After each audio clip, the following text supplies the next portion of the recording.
Hey, I'm Michael, and welcome to Investor Voice. Let's start with something we've all seen. Those too good to be true videos on social media promising thousands of dollars a month with barely any effort. You know the ones. Sit on a beach, click a button, and suddenly you're rich. It's pretty tempting, honestly. Who wouldn't want easy money and total freedom? But let's cut through the hype. Most of those videos are selling dreams. They don't talk about the long hours, surprise fees, or the real risks you run. That's why I'm flipping things around today. I'm here to walk you through the actual laziest ways to make money online. No wild promises, just honest approaches that actually work, especially if you're just starting. Here's how I'm breaking it down. I put together a grid with 5 methods, and I'll score each one in 5 areas. First, learning curve. How long until you're making some real cash? Second, fulfillment. How much work does it take to actually deliver? Third, scalability. Can you grow without burning yourself out? Fourth, startup capital. What's it cost to get rolling? And last, risk. Because even easy money isn't worth it if it keeps you stressed. And listen, I'm only talking about stuff that can earn at least $100 a day. Forget online surveys or those transcription sites. Those gigs barely pay, and honestly, just waste your time. So let's dive in. First up, freelancing. You use your skills to work with clients online. Could be video editing, managing social media, graphic design, copywriting, website development. There's a huge range. The upside? You pick your projects and set your own schedule. That flexibility is great if you like controlling your work life. Right now, I'd say video editing is your best shot. There's a ton of digital content out there, and not enough editors who are actually good. But you're probably thinking, how lazy is freelancing really? Learning curve? I'd call it about 6 months. You need that time to master your craft and put together a portfolio that'll actually get some attention. The upside, you can find free tutorials for everything: editing, design, copywriting, all over YouTube. So you can learn fast, but it's not overnight. Fulfillment? Honestly, it's not always easy. Working one-on-one with clients can get messy. My son tried freelance video editing, and every week he'd tell me about clients asking for endless tweaks. Sometimes those changes made the videos worse, at least to his eyes. It gets frustrating, especially if you care about what you're making. But you've got to keep your cool and give them what they ask for. Scalability? That's where freelancing kind of stalls. Your income depends on your time. If you want to earn more, you have to either charge higher rates or pull others in to help. The surest way to grow is to lock in steady clients, more predictable work that way. Upwork and Fiverr are good places to start. Fiverr is easier for beginners. You can just list your services and wait for people to reach out. Upwork's harder to crack, but the gigs usually pay better. Startup costs? Almost nothing. If you have a computer and internet, you're set. Maybe you'll want to upgrade to Adobe Creative Suite or something similar for editing and design, but you can start out with free tools like Canva. Mostly you're investing time. Risk is pretty low. You don't have to dump money up front, and you get paid per job. The only real risk is your income isn't steady, at least when you're starting out. You'll need to hustle a bit to line up clients. Honestly, freelancing isn't the easiest, laziest way to make money online. You've got to put in real effort, learn the skills, find clients, do the work. But if you invest your time, it's a solid way to start earning. Next up, Airbnb arbitrage. Here's how it works. You rent a place with a long-term lease, then list it as a short-term rental on Airbnb. You're the middleman, pocketing the difference between what you pay the landlord and what guests pay you. The best part? You don't have to actually own the property. First off, you need your landlord's green light. The good news is, lots of landlords are fine with it. Usually they don't feel like messing with Airbnb themselves, or they just have no clue how it actually works. So, just how simple is this really? Well, there's a bit to learn when you're getting started. Give yourself anywhere from 1 to 3 months to get up to speed. You'll need to figure out Airbnb's ins and outs, read up on local rental rules, and pick up some basic property management skills. Most of your effort will go into hunting down solid locations. Look for spots near tourist attractions, colleges, or offices, places people actually want to stay in. One more thing, always get your landlord's approval in writing. The last thing you want is to get booted after you've already put money and work into the place. Once you're running, the day-to-day stuff isn't that bad, but it's not totally hands-off either. You'll spend some time answering guest messages, setting up check-ins, and making sure everything looks good and clean. Once you build a system, maybe some decent management software for bookings and messages, the whole thing gets smoother. Now here's the exciting part. If you want, you can go big. There's really no limit to how many properties you handle. As long as you stay on top of things, just keep adding more and watch your business grow. But there's a catch. You're going to need some real cash up front, anywhere from $5,000 to $15,000 to cover your first lease, buy furniture, pay for cleaning, that kind of stuff. There's some risk too, because you're shelling out money before you see anything in return.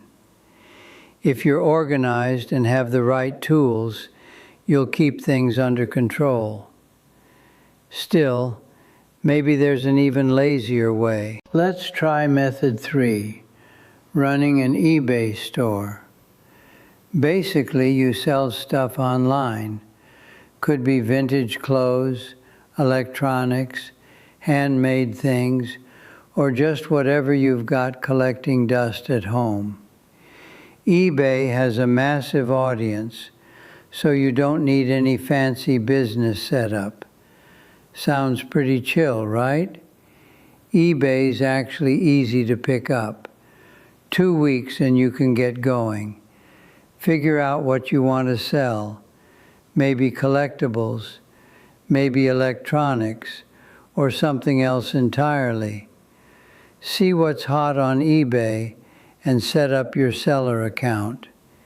You can either list things you already own or track down new items to resell. If you get serious, you can even start buying from wholesalers. Setting up takes almost no time. On a day-to-day level, I'd say it's medium effort. Packing and shipping orders is all you, and once in a while you'll have to handle returns or cranky customers. I've done this a long time. Trust me, if somebody complains, it's just not worth stressing. Send the replacement, offer the refund, move on. Protect your seller rating and keep things rolling. Bad apples are just part of the game. Scaling up is simple. List more stuff, grow your product line, or even start selling on other sites like Etsy or Amazon. Plenty of eBay sellers open extra stores in different niches too. You'll need at least $500 to get started. That covers your first batch of inventory. What you buy totally depends on what you want to sell. Hunt for deals at thrift shops or garage sales, or work directly with wholesalers. The risk isn't huge, but sometimes inventory takes a while to sell. If you pay attention to what's trending and keep things moving, you'll do fine. So far, eBay is looking like the best lazy moneymaker of the bunch, but nothing's perfect. Let's keep going. Next up, affiliate marketing. Super straightforward. You earn money by recommending other people's stuff. When someone buys through your link, you grab a commission. That's it. No dealing with products, no shipping, no customers. Just share, sell, get paid. Getting started is just about as easy as it gets. Give yourself a day or two, maybe less, and you'll have the basics down. Start by signing up for affiliate programs. Amazon Associates, ClickBank, and Impact are solid options. Poke around, compare commissions, and think about how you'll actually get people to click your links. That's pretty much the job. After that, fulfillment is barely even a thing. Once your links are out in the wild, you're pretty much done. No packing boxes, no dealing with grumpy emails. It's almost stress-free. Scalability, that's where this really stands out. You can promote as many products as you want and just let sales roll in. Sure, people used to scale by dump trucking cash into Facebook ads, but now everyone's all about organic short videos. The free reach you get on TikTok, Instagram, and YouTube Shorts is insane. Plenty of creators just post quick clips with affiliate links and pull in thousands every month. Affiliate marketing's not new, but it's not slowing down either.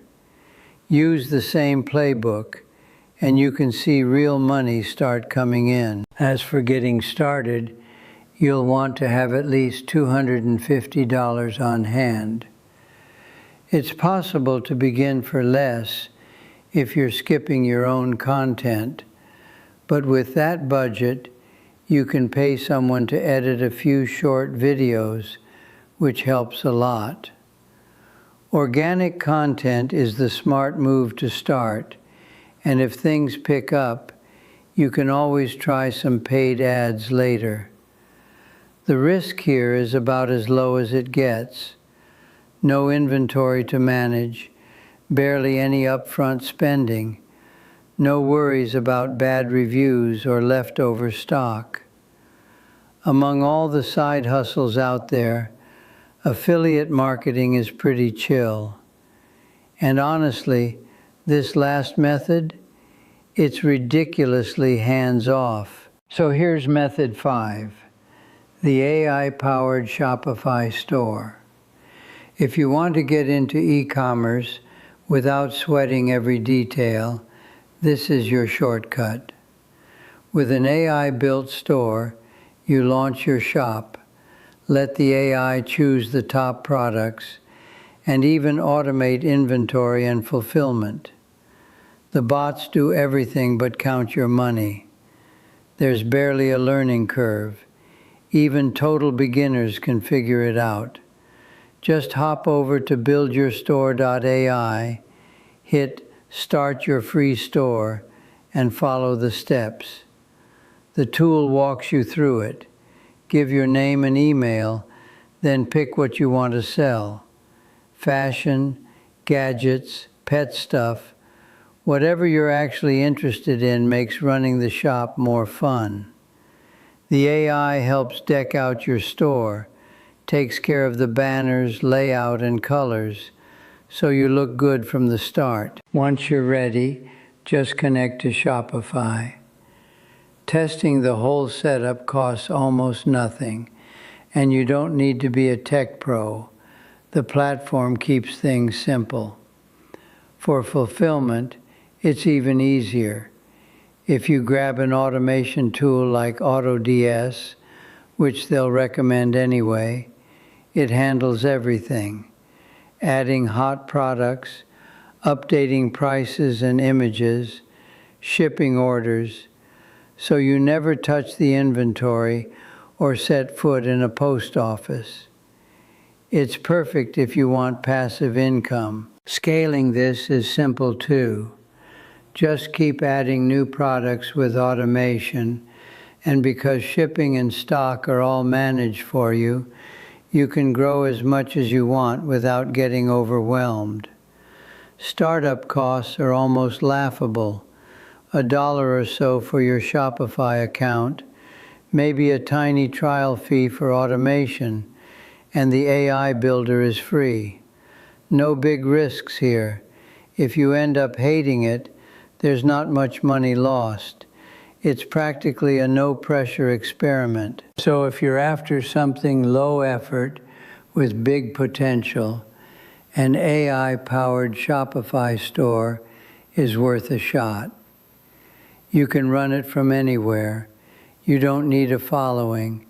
You don't have to dump a ton of cash in, and you'll never have to ship a single box. But let's be honest, none of these are true get-rich-quick schemes. Even the lazy approaches take a little hustle up front. The difference is some setups keep earning for you after you're done, while others make you grind for every dime. The trick is knowing which fits you best. Let's zoom out for a second and look at how people actually earn money. Freelancing? That's just swapping your time for cash. With Airbnb Arbitrage, you're putting your money to work instead. Something like eBay or affiliate marketing? That's all about spotting good stuff and connecting people to it. And an AI-powered Shopify store? You're using clever systems to bring in income. There's no best route. They all work in different ways. The real question is, which one fits your life right now? Thanks for sticking around with me here at Investor Voice. If this breakdown clicked for you, share it with someone who might need a real take. Maybe a friend searching for a side hustle, someone sick of scams, or just anybody craving honest money talk. Sometimes that one share can kick off the best conversations. Don't forget, subscribe and join the Investor Voice crew. Hit that bell so you won't miss any of our real-world chats about building wealth. This is a community for honest, no-nonsense money talk, and I'd love to have you along for the ride. I'm Michael, and this is Investor Voice. See you in the next video.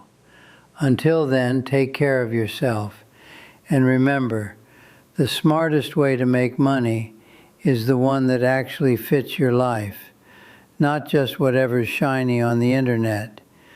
Go with what works for you. Good night.